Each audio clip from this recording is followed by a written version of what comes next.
Este es un tema que me parece que todo el mundo lo habla, lo comenta, y las versiones van y vienen y en realidad mucho no entendemos nosotros, ¿no? Del tema puntual y judicial que implica esta decisión de la Corte. ¿Fue correcto lo que hizo la Corte? ¿Fue algo poco habitual, pero en definitiva permitido? ¿Qué fue lo que pasó? Sí, para decirlo resumidamente, la Corte actuó dentro de sus facultades, sí, pero la situación que se planteó es poco usual. Lo explico brevemente. Sí. Es decir, la Corte está pensada y el recurso extraordinario, que es la vía de acceso a la Corte, están diseñados para que eso tenga lugar y esta intervención de la Corte ocurra al final de los procesos. En este caso, como está a la vista, lo que se estaría produciendo es una intervención en el medio del proceso o antes de que se inicie el juicio oral en un proceso penal. Esto la Corte lo puede hacer, está dentro de sus facultades, pero bueno, dado el caso del que se trata, que involucra a funcionarios públicos y a una candidata presidencial probable para la próxima elección, genera desde luego mucho revuelo. Ahora, lo que la gente interpretó, algunos periodistas, la gente que salió a protestar, estaba fuera de lugar, y yo creo que no, había un indicio fuerte de que el juicio se iba a suspender. Sí. Lo explico brevemente por qué. Cuando uno quiere acceder a la Corte, tiene la vía, como dije antes, del recurso extraordinario. Sí. Este recurso lo concede o lo deniega desde el punto de vista formal el Tribunal Superior de la causa, en este caso la Cámara de Casación. Sí. La Cámara de Casación dijo no corresponde aquí ir a la Corte, el recurso extraordinario no es procedente. Frente a eso, el apelante tiene una chance, una última oportunidad, que es ir directamente a la Corte en lo que se llama una queja, sí, y decirle, mire, la Cámara de Casación me denegó mal el recurso, yo tengo derecho a ir a la Corte.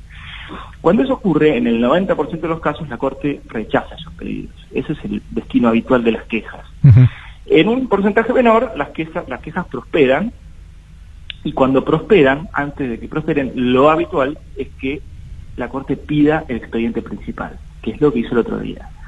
Entonces, cuando la Corte pide el expediente principal dentro de sus facultades, sí, todo el mundo vio que había un indicio concreto, serio, de que el juicio se podía suspender, de que la queja iba a prosperar. Esto surge por un problema de tiempos, obviamente, porque faltando muy pocos días para iniciar el juicio, que la causa y el expediente original salga de la Cámara y vaya a la Corte Suprema, evidentemente, y revisar todo eso por parte de los 5 jueces, uno pensaba, bueno, esto es imposible que se haga en 5 días, ¿no? Exacto, y hay un problema que no es legal o de interpretación de las normas, sino que es más bien de práctica de tribunales. Sí. El siguiente: cuando la Corte en un expediente y en una queja pide el expediente principal, que es lo que hizo el otro día, en la mayoría de los casos esto produce de hecho la paralización del juicio, sin que, digamos, incurra la Corte en el costo político de decir suspendo el juicio. Es una suspensión de hecho, porque en la mayoría de los casos el expediente no está fotocopiado, digitalizado, como ocurrió en este caso. En este caso está digitalizado, ¿no? Exactamente. Entonces, cuando, digamos, los operadores jurídicos, digamos, los abogados, la gente común vio que la Corte pedía el principal, dijeron, bueno, esto va a ocurrir o va a causar el efecto que se produce en la mayoría de los expedientes, que es que se paraliza de hecho el juicio. Claro. Ahora, como acá está digitalizado y los jueces del tribunal oral, que creo que con bastante valentía le dijeron a la Corte, bueno, toma el principal, pero nosotros tenemos acá digitalizado todo y vamos a continuar con el expediente, y la Corte se encontró con un dilema político más que jurídico, que es para que se suspenda el juicio, ahora la Corte tiene que decirlo expresamente, porque el Código Procesal, el artículo 285 del Código Procesal, dice expresamente que la queja no suspende el trámite del juicio, salvo que la Corte lo diga. Es decir, el costo político que tendría que asumir ahora la Corte para que el juicio no se lleve a cabo el martes o en un momento posterior, porque esto continúa, es sacar una resolución que diga expresamente que lo suspende hasta que resuelva la queja. Que esto también lo podría hacer, la Corte tiene esa facultad, la Corte no ha incurrido en ninguna ilegalidad en todo este proceso, es algo habitual, menos habitual es que suspenda preventivamente, que lo podría hacer, pero sería, digamos, muy raro, pero está dentro de sus facultades. Pero, digamos, yo creo que hubo indicios serios para que la gente se inquiete, la gente que sigue estos temas se inquiete, porque vimos todos que con un timing inusual, la Corte pidió el expediente principal. Eso en la mayoría de los casos significa que la queja va a prosperar. Puede ser que la queja no prospere, es decir, que la Corte pida el principal y después diga no había razón para interponer esta queja, rechazo todo. Eso ocurre también, con algún grado menor de ocurrencia. Lo que es habitual es que cuando la Corte pide el principal es porque va a hacer lugar a la queja. Y esto que yo digo es algo que surge un poco de la práctica de tribunales, sí. Y digamos de algún modo está insinuado en el punto 9 del comunicado aclaratorio que sacó la Corte, que esto también es completamente inusual, que sacó al día siguiente. La Corte allí dice, bueno, si yo no intervengo en esta instancia del proceso, puede nulificarse a posteriori, y esto genera mucha frustración porque los juicios de corrupción después pueden resultar nulos, elípticamente refiriéndose al caso Menem, donde hace poco la Corte... Eso justamente le iba a preguntar, ¿no? ¿Por qué se lo relacionó tanto con el caso Menem y también de alguna manera con algunos procesos o cargos que enfrentó el expresidente Fernando de la Rúa también, ¿no? Esto Claro. tiene que ver con situaciones que se dan en procesos a ex presidentes. No, digamos, lo que ocurre es que en casos de este tipo, de corrupción, complejos, imagínense que aquí se está juzgando la obra pública de muchos años de gobierno, es decir, la situación es objetivamente compleja, además tiene política en el medio, lo cual la vuelve más complicada todavía, y si los procesos penales se extienden demasiado, hay una doctrina que dice que si se excede el plazo razonable para que una persona sea juzgada, esto viola de por sí un derecho humano, que es ser juzgado en tiempo y forma, digamos, nadie puede estar sometido a un proceso penal la mitad de su vida, digamos, tiene que el proceso empezar y concluir en un tiempo vitalmente razonable para un ser humano. Entonces, lo que está diciendo la Corte en este caso, y lo relaciona con el otro, es como en el caso de Menem se tardó tanto, finalmente el proceso cayó. Para evitar que eso pase, quizás debo intervenir ahora y no esperar al final del proceso y después terminar diciendo todo lo que hizo el tribunal oral y la condena es inválida porque debió haber producido, por ejemplo, una prueba adicional. Lo que está diciendo la Corte, entre líneas, es si acá hay que producir una prueba más, es mejor hacerlo antes del juicio oral porque si no el juicio oral va a ser nulo. No se puede incorporar a posteriori una prueba al juicio oral. El juicio oral tiene que transcurrir íntegramente en presencia de los jueces que van a fallar. Esa es la gracia de un juicio oral, ¿no? Claro. Que el show, por decirlo de una manera entre comillas, ocurre entero delante de las personas que están mirando. Por ponerlo en bueno, esto le da también algo más de transparencia, se supone, ¿no? Por supuesto. El objetivo final es ese, ¿no? Que tenga transparencia, que sea un juicio. Al ser público, obviamente, no queda remitido, a un ámbito cerrado en donde es imposible entrar. Lo que pasa en un juicio público rápidamente toma estado público, ¿no? No, eso es indiscutible y es un gran avance de nuestro sistema, tener juicios orales.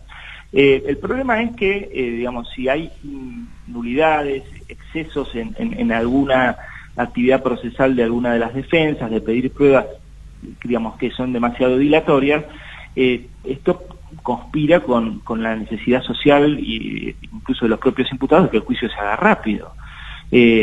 Una de las pruebas que se están pidiendo en este juicio de vialidad es auditar toda la obra pública durante 12 años.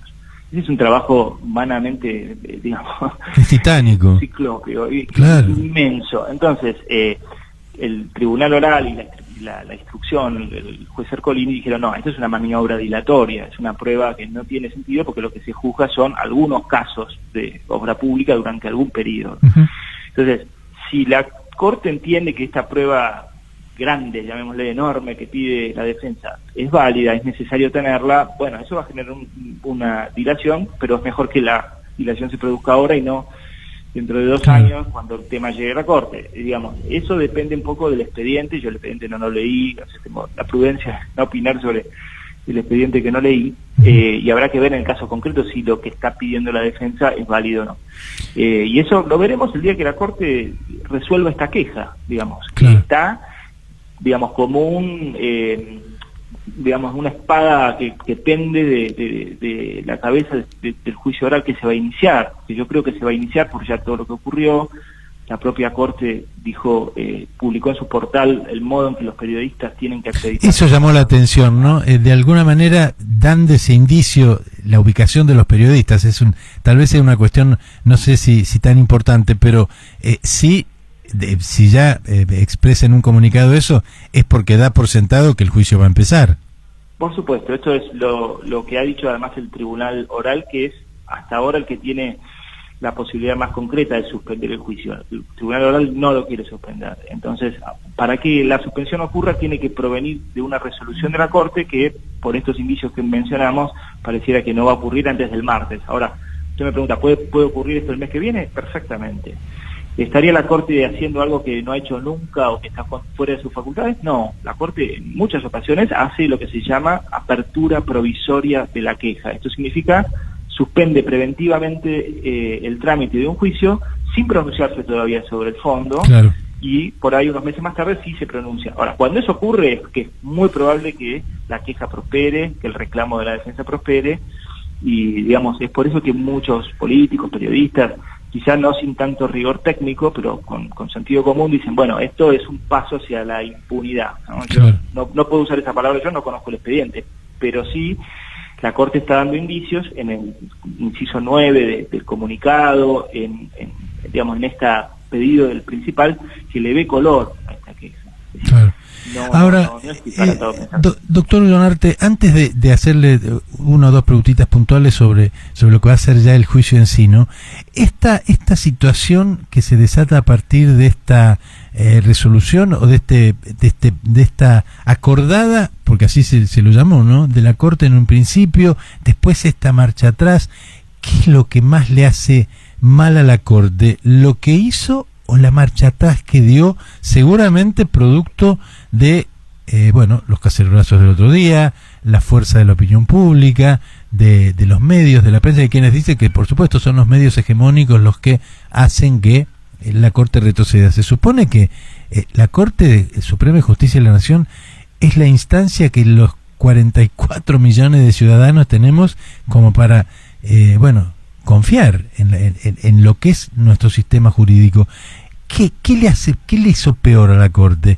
Haber pedido estos asuntos y haber tenido algún tipo de injerencia antes, o dar marcha atrás después sobre sus mismos pasos. Bueno, a ver, yo creo que lo peor es la falta de transparencia de todo este asunto, porque cuando se produce, en realidad es un oficio que no firma ningún juez y la Corte se encarga de decirlo después. Digamos, la Corte no dictó una resolución diciendo, nosotros pensamos que hay que pedir el principal por estas razones, y lo firman tales jueces y se hacen cargo.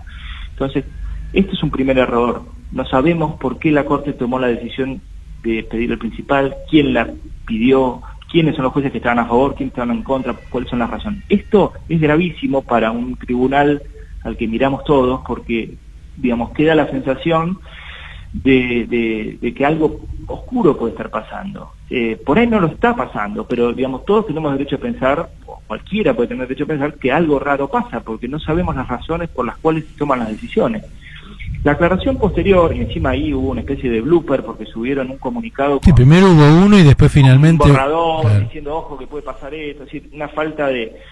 Y, digamos, esta segunda cuestión, es decir, primero la falta de transparencia y después una especie de zigzag, bueno, quitan toda credibilidad. Uno espera que los tribunales superiores de un país actúen de un modo profesional. Este es el máximo tribunal, esa es la realidad. Entonces, ahí es donde me parece que se produce, ¿no? Cuando la ciudadanía advierte que el Tribunal Superior actúa sin transparencia, sin profesionalismo, dando señales equívocas y indudablemente digamos, atendiendo a tiempos políticos. Esto lo tenemos que decir, es decir, por más que, digamos, uno no quiera opinar políticamente, y yo voy a abstenerme de eso, sí uno advierte que estas quejas tenían un tiempo ya suficiente, en la Corte han presentado hace varios meses, que en este momento ocurran, es decir, y los propios jueces, cuando uno habla privado con ellos, o los secretarios del tribunal, reconocen que esto pasa. Entonces, como la ciudadanía esto lo advierte, le quita mucho prestigio al Poder Judicial como tal, donde uno espera que haya imparcialidad. Teóricamente somos todos iguales, quienes están a punto de ser juzgados como el señor que camina por la calle en este momento. Sí, teóricamente eso es lo que, esa es la seguridad que la justicia nos debe brindar, ¿no? Que todos seamos iguales. Y yo creo que ahí hay un problema que tenemos que algún día deberíamos pensarlo, que es que la Corte hoy en día tiene 5 miembros y es mucho poder en pocas manos. La Corte quizás debiera tener un número mayor. Desde luego que esto es difícil de instrumentar porque genera la suspicacia de que el presidente que lo proponga, todos vamos a pensar que quiere mayorías, adicto y todo lo demás. Pero si pensamos bien, el poder que tiene la Corte y que ese poder reside en manos en última instancia de 3 personas, sí.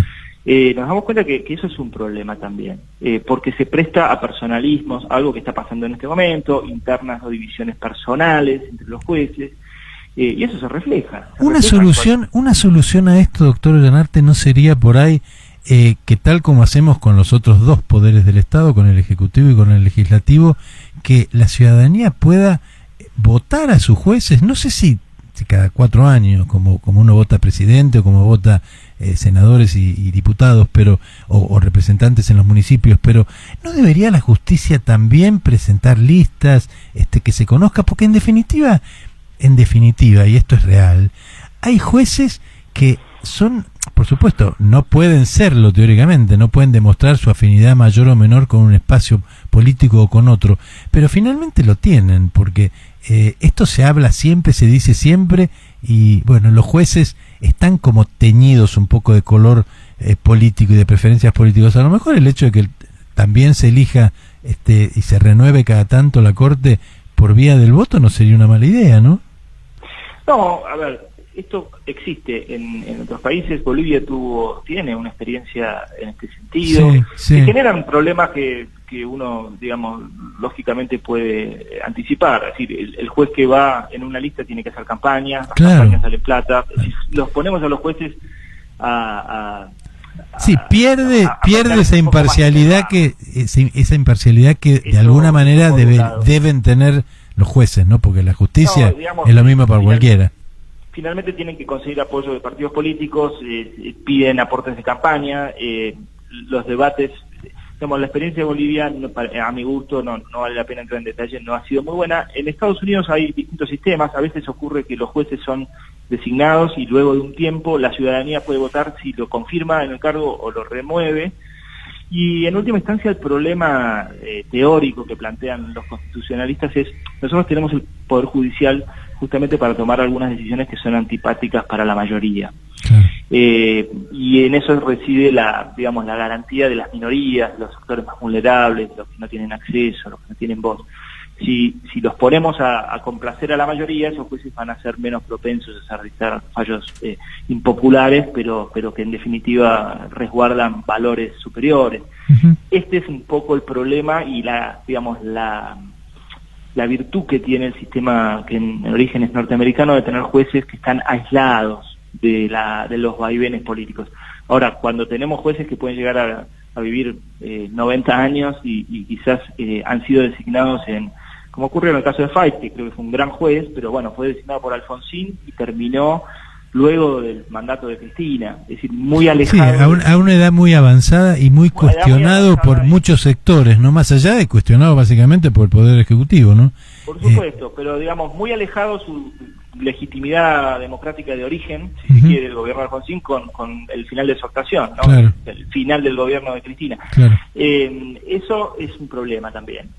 La longevidad de los jueces hace que el sistema vitalicio que tenemos también tenga grandes dificultades. Yo creo que tenemos que pensar un nuevo sistema, pero que sea respetuoso de que nadie tenga una hegemonía sobre el tribunal, que las razones que lleven a cualquier reforma sean técnicas y que partan de un gran consenso. Obviamente la Argentina pareciera que esa discusión no la va a tener por lo menos por un tiempo. Es complicada. Complica todo este tema. Es complicada en la Argentina. Doctor, la última que le hago, y le agradezco por supuesto muchísimo este rato que ha compartido con nosotros, ¿qué posibilidades tiene a partir de los fueros que tiene Cristina Fernández de Kirchner por ser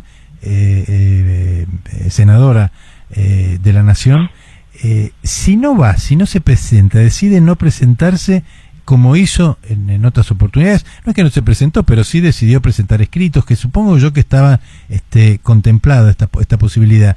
Pero en caso de que no asista y que haga uso de los fueros parlamentarios que tiene, se puede hacer un juicio en ausencia de uno de los procesados de alguna manera, ¿o no? No, los legisladores tienen inmunidad de palabra, Ajá. inmunidad de arresto en la República Argentina. Y por lo tanto, si un tribunal oral necesita empezar un juicio oral y sí. uno de los imputados, acusados, no comparece, sí. lo lógico que le pasaría a cualquiera es que lo mandan a detener y lo traen compulsivamente. Eso es lo que no se puede hacer con la senadora Cristina Exactamente, Fernández. con ningún legislador. Y salvo Claro. que la Cámara decida acordar esa, digamos, detención o levantar el Claro, fuero. eliminar los fueros. Exactamente. Ahora, sería una jugada muy temeraria, porque la Cámara de Senadores, obviamente con todo el desprestigio que tiene, podría eventualmente decir, mire, yo no voy a levantar la inmunidad de arresto para que vaya presa preventivamente, como tiene pedidos de prisión preventiva, sí. pero sí para que la hagan comparecer compulsivamente al tribunal. Y eso sería muy razonable, es decir, no hay ningún motivo para que una persona en la Argentina de hoy, donde rige el Estado de Derecho, diga no quiero comparecer a defenderme a un tribunal. Claro. Sobre todo si es un tribunal oral, donde estamos todos mirando lo que pasa, es decir, si hay alguna arbitrariedad, nadie le va a consentir, digamos. Entonces, no habría argumentos serios para no presentarse. Lo que habría son argumentos políticos, es decir, no quiero que me saquen una foto en el banquillo de los acusados. Ahora, claro. Esto en última instancia depende del Senado. El Senado está, bueno, es por definición político y, digamos, no se conduce con razones del todo jurídicas. Entonces puede ocurrir cualquier cosa. Ahora, si Cristina no se presenta y el Tribunal Oral pide la detención y la Cámara de Senadores no la concede, bueno, el juicio se va a suspender. ¿Se la podría considerar en rebeldía de alguna manera o no? Y desde luego, sí, podría dar lugar a una prisión preventiva, cosa que Cristina ya tiene, digamos, en su contra, no le haría una mancha más, no le haría nada sí. En ese sentido, es decir, pero sería un descrédito político, creo, bastante grande, porque una cosa es, bueno, no voy presa preventivamente porque la prisión preventiva, con toda razón, tiene que ser muy limitada, en casos muy extremos, y Cristina no ha demostrado que se quiera fugar, bueno, eso es un argumento atendible. Sí, sí. Ahora, no quiero ir al inicio de un juicio oral que ha pasado por todas las instancias, que tiene pendiente un recurso en la Corte, es decir, que tiene todas las garantías para que se haga conforme a derecho. Me parece que sería una torpeza de su parte, porque generaría realmente un escándalo, sí. sin ninguna justificación. Yo comparto que la prisión preventiva es discutible, puede uno decir es un abuso, sobre todo de un candidato a presidente. Ahora, y una persona que se ha mantenido siempre a derecho, esa es la realidad, porque hasta para irse de viaje ha pedido permiso, en fin, en ningún momento ha demostrado que no quiere colaborar, más allá de que por ahí no haya querido declarar en los momentos que fue citada y presentó escritos, todo eso, pero bueno, son cosas que legalmente están correctamente hechas, ¿no? Así es, y son, digamos, jurídicamente defendibles. Ahora, no comparecer a una audiencia, a un juicio oral, perfecto, a una primera audiencia, un juicio oral, no hay ninguna razón jurídica válida, perfecto, en este momento en la Argentina que pueda esgrimir la doctora Kirchner. Ahora, si lo hace porque políticamente lo cree conveniente, bueno, eso ya es parte de la especulación. Esperaremos de las charlas de café que tendremos de acá hasta el martes. Seguro. Algunos dirán que va y otros dirán que no va. Seguro. Doctor Martín Ollanarte, muchísimas gracias por habernos concedido estos minutos y ha sido realmente muy interesante. Seguramente lo vamos a volver a convocar para seguir charlando todos estos temas. Muchísimas gracias. Muchas gracias a ustedes, que tengan un buen día. Gracias, un abrazo. Bueno, fue el doctor Martín Ollanarte, profesor en Derecho Constitucional y director de la especialización en Derecho Procesal Constitucional de la Universidad de El Salvador.